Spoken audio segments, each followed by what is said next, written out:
This is Big Island Video News for Monday, July 30th, 2012. I'm Stephanie Salazar. The multitude of political forums is winding down as the primary election nears. Numerous candidates for various state and county offices spoke before a crowd at the Akibono Theater in Pahoa on Saturday, the small town in the heart of the Puna district. The forum was hosted by Tiffany Edwards Hunt and her Big Island Chronicle blog, which just went to print with its first ever newspaper. Copies have been flying off the racks island-wide. It also happened to be Tiffany's birthday. The 36-year-old spent it immersed in one of her passions, local politics. The fast-growing Puna district has a set of unique issues. Comprised of large private subdivisions, the population has not seen adequate infrastructure put in place over the years. Plus, the district is swirling with debates on hot topics including geothermal, building codes, and the use of marijuana.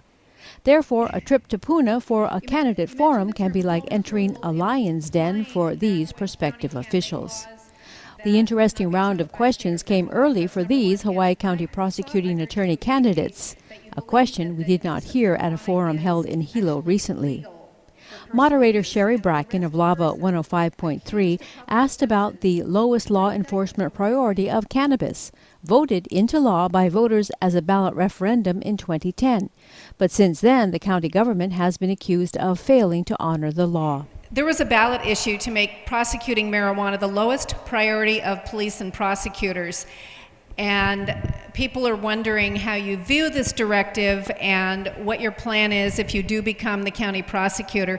And Mr. Dolan, I know that this, you mentioned it, this is an issue close to your heart. Hubert H. Humphrey once told me that, Paul, if you want to ever be elected to office, I was a mere college student, he said, follow the will of the people. If they tell you to grow corn on Tuesday, you grow corn on Tuesday.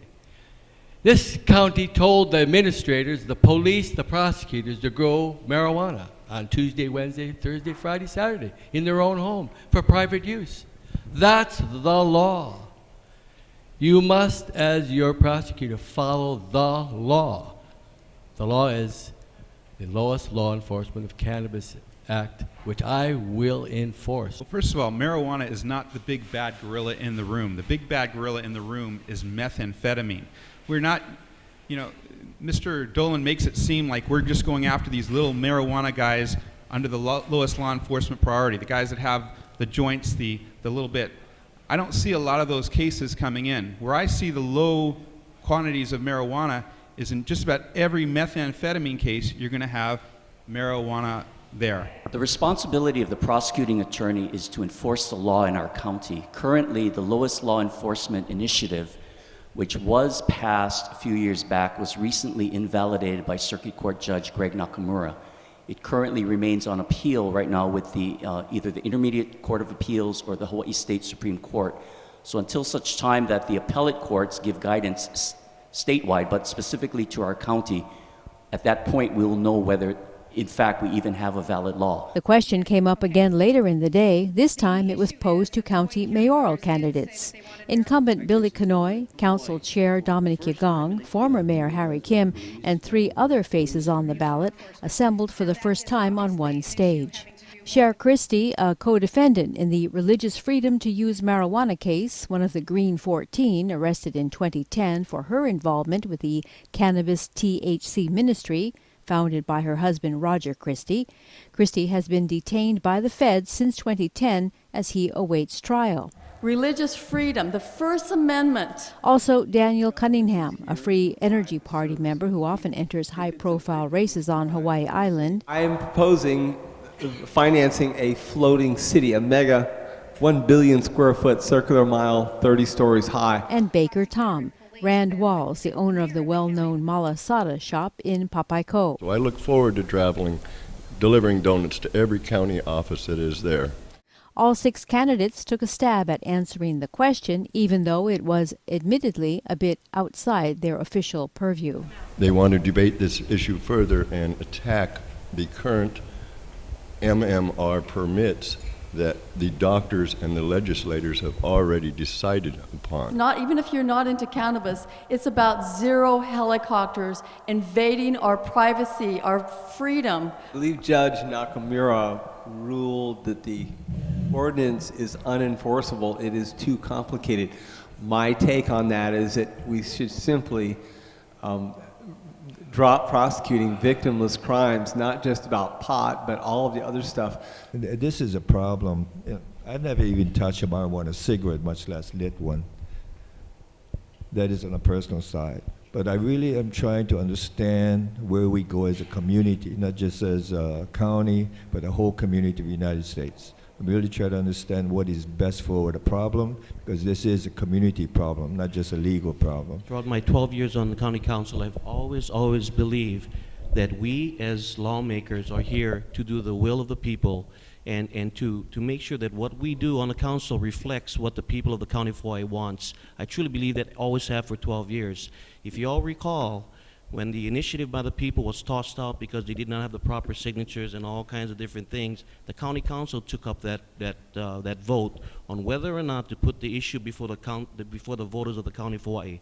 I will tell you, it was my vote, my final vote, the swing vote, that got that issue onto the ballot. You know, as an attorney, as a lawyer, as somebody here from Puna, born and raised, and you know, having had the privilege and opportunity to go to Hawaii Community College and then UH Hilo and then University of Massachusetts and then go to law school like Mr. Dolan.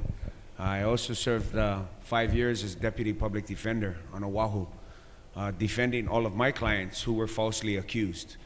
They were just in the wrong place in the wrong time, right, Paul? But, you know, when we take this office, we swear to uphold the laws of the United States of America, the laws of the state of Hawaii, of our Constitution, of our county charter. When this law was passed, we've asked our police officers, and there's no priority. Our priority is protecting the public health safety of our children, our families, and our communities. That's where we strategically allocate our resources. The day also featured candidates for State Senate, State House, and County Council Districts 4 and 5. We'll have more detailed stories on these races in the days to come.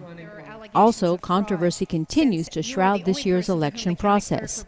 As statewide media continues to focus on the confusion surrounding the Hawaii County Elections Division, Hawaii County Council Chair Dominic Yagong speaks publicly about the situation on Saturday. Thank you. One of the things that I've always felt was important was transparency and openness in government. As Council Chair, Yagong heads the legislative branch that oversees the elections program. The county clerk, Jame Kawauchi, has said little about the rumors of an investigation into the election process conducted by authorities at the state or federal level, as reported on Hawaii News Now. Last week, Scott Nago, the chief elections officer of the state of Hawaii, sent a stern letter to Kawauchi concerning the apparent confusion at the elections division. I think if you read today's article, you notice that the Attorney General did acknowledge that the county clerk did meet with the Attorney General in Honolulu. And when asked, the Attorney General said, when he asked what was the meeting about, the Attorney General said no comment. Now think about that for a second. Jame Kawauchi, as county clerk, did meet with the Attorney General. She also met with the federal authorities. And she is under direction of the Attorney General at this particular time. I really wish that she would be able to share what she has found with the people of the county of Hawaii, because I think when you hear that, when you see why she had to close down that facility, when you see what she's trying to accomplish, which is simply being thorough and making sure that you understand what is going on and it'll be a fair election, I think it'll all play out and you'll understand. The difficulty that we have is when you have a person like Jame Kawauchi that is handcuffed, it's very, very difficult. But information will come out very, very soon.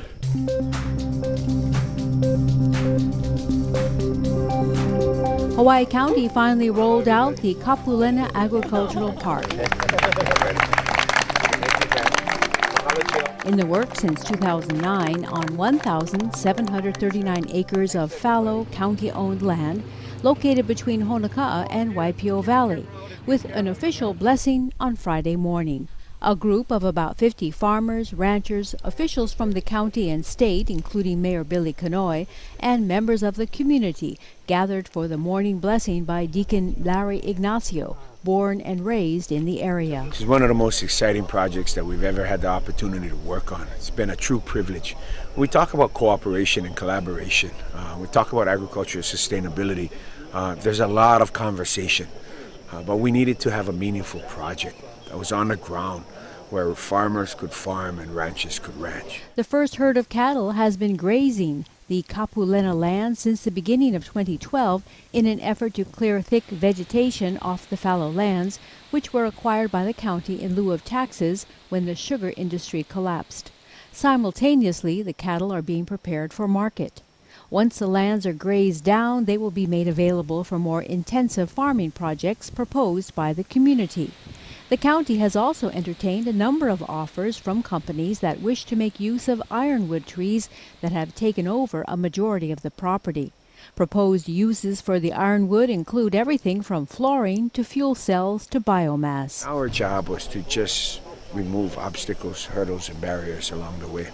What an amazing project, and to see all of that effort, all of that collective energy result in a beneficial project that also is focused on growing the next generation of farmers, growing the next generation of ranchers.